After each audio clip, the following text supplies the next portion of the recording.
এইটো দেখা পাইছে চাবিটো চাওক কিমান ধুনীয়া। আজি ই ক্লাছখনৰ পৰাই ভিডিঅ'টো ষ্টাৰ্ট কৰিছোঁ। এখন 2015 চনৰ হয় আৰু গাড়ীখন ফুল্লি অৰিজিনেলত আছে আৰু 15 চনৰ 15 লাখৰ ভিতৰত দিম এখনৰ। আৰু স্ক্ৰীণত দিয়া নাম্বাৰত ডাইৰেক্ট কণ্টেক্ট কৰিব গাড়ী। আৰু এতিয়া বলেৰ দামতে পাব। চাবিটোৱে চাওক কিমান ধুনীয়া, এই গাড়ীখন দীঘলটো কিমান। আৰু এইখন মই সোমালোঁ আজি কেইদিন আগত আৰু চবফালে গাড়ীখন ধুনীয়া হৈ আছে। গোটেইখিনি টায়াৰ কণ্ডিশ্যন চণ্ডিশ্যন চব এ টু জেড ধুনীয়া হৈ আছে। ইণ্টেৰিয়ৰো ধুনীয়া হৈ আছে, চাওক ইণ্টেৰিয়ৰটো চাওক। আৰু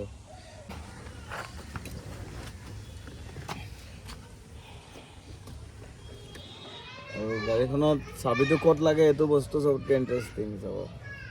সেইটো ইয়াতে এনেকৈ কৰি দিলে, এইটো দিলে চাবি অন হৈ গ'ল। আৰু গোটেইখিনি চানৰুফ টানৰুফ ৱৰ্কিং হৈ আছে, দেখাই দিওঁ। চানৰুফ ৱৰ্কিং।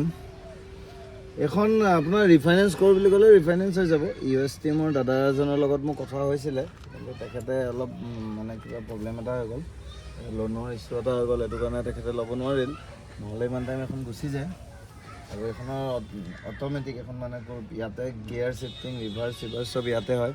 আৰু ছিটটো এডজাষ্টটো ইয়াতে হৈ যায়। এইটো চব পিছত গৈ আছে ইলেক্ট্ৰিক। এইটো আৰু হেডটো কেনেকৈ আছে চব। এইটো ডাউন দেখাই দিয়ে এইটো আপ। গাড়ীখনৰ গোটেই চিষ্টেমটোৱে ধুনীয়া আছে, মিউজিক চিষ্টেম। আৰু এইটো চব আমৰেছ আৰু গোটেইখিনি ৰানিং কণ্ডিশ্যনত ষ্টাৰ্ট কৰি দেখাম। একদম চেল্ফটো চাব হা, ডিজেলৰ হয় চাব হা। একো গমেই নাই, নইজে নাই, একো ভাইব্ৰেশ্যন নাই, নইজ নাই, চেঞ্চাৰ টেঞ্চাৰ গোটেইখিনি কাম কৰি আছে। আৰু ঘড়ীটো কিমান ধুনীয়া, মাৰ্চিডিছৰ ঘড়ীটো দেখাই দিয়ে এবাৰ চাওক। এইটো চাওক মাৰ্চিডিছৰ ঘড়ী। আৰু এইফালে ইণ্টেৰিয়ৰটো হৰণটো মাৰিয়ে মজা লাগে কিবা এটা। চানৰুফ পূৰা খুলি গৈছে, বেক চাইডৰ ছিটত পূৰা ধুনীয়া।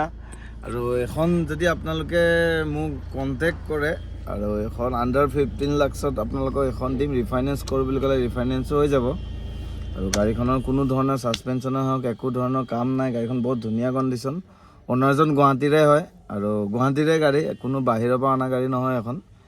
বাকী বেক চাইডৰ পৰা একবাৰ লুকছটো দেখাই দিওঁ ৰ'ব। আৰু দীঘল কিমান চাওক না, মোৰ পাৰ্কিংটো এনেই সৰু আৰু দীঘলটো কিমান দেখিছেনে। আৰু বেকৰ ডিগ্গিটো চাওক, বেক চাইডৰ পৰা চাওক, এতিয়া ডিগ্গি খুলি যাব, ডিগ্গি খুলি গ'ল চাওক।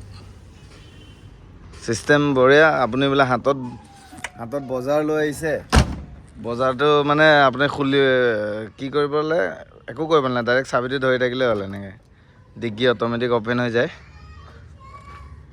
আৰু গাড়ীখন এইটো চাইডৰ পৰা দেখাই দিওঁ চাওক। এইটো চাইডে গোটেইখিনি কোনো ধৰণৰ দাগি দুগা নাই ইয়াতে গাড়ীৰ। এখন চানৰুফটো এইফালৰ পৰা চাওক।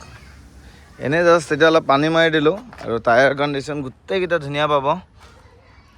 এইবিলাক চাওক, এইফালে চাওক টায়াৰ কণ্ডিশ্যন। এখন ৰিফাইনেন্স কৰোঁ ক'লেও কৰিব পাৰিব। এখন পূৰা ধুনীয়া মাৰ্চিডিছ গাড়ী, এইবিলাক গাড়ীটো ক'বই নালাগে।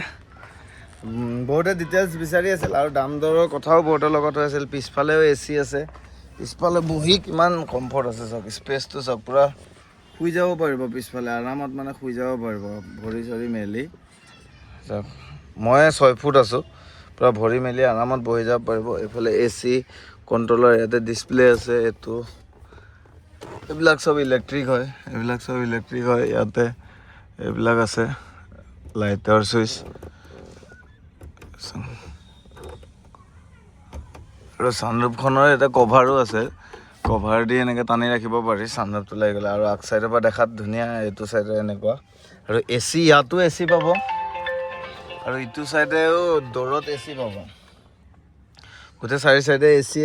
আৰু এইফালে বহিলে আৰামত বহি আপুনি এখন দাঙিলৈ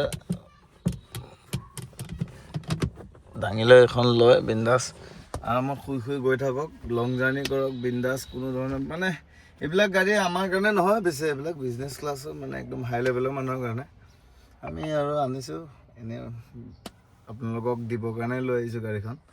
ইয়াতে ধৰা চিষ্টেম আছে, এইবিলাক চব ইলেক্ট্ৰিক, ধুনীয়া। আৰু বাকী গোটেইখিনি চাৰিওফালৰ পৰা দেখাই আছোঁ ৰ'ব ডিটেইলছ। আৰু কোনোবাই লাগিলে মোৰ তাত আহিব, মোৰ ঘৰতে মানে অফিচত আহিব, দাম দৰ কি হয় মই মিলাই মেলি দিম আপোনালোকক। 15 লাখৰ ভিতৰত কৈছোঁ, 13 লাখৰ ওপৰত কিবা এটা ৰাখিছোঁ, 15 লাখৰ ভিতৰত কিবা এটা মিলাই মেলি আপোনালোকক দিম দামটো। আৰু গাড়ীখন A to Z including transfer আপোনালোকক দিম এইটো দামতে।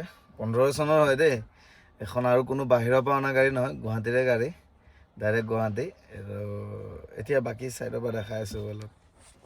আহিব আপোনালোক, দামটো কিবা এটা অন টেবুল মই মিলাই দিম। আৰু ফোনত একো দাম দৰ নহয় বাৰু, আহিব যি দাম দৰ আছে অন টেবুল কিবা এটা মিলাম। গাড়ীখন মাৰ্চিডিজ সোমাই দিলোঁ এবাৰ পাৰ্কিঙত। আৰু বাকী গাড়ীকেইখন আছে, এইফালে এক্সেনখন দব আছে, এইখনৰ ডিটেইলছ আৰু এবাৰ দিম আপোনালোকক।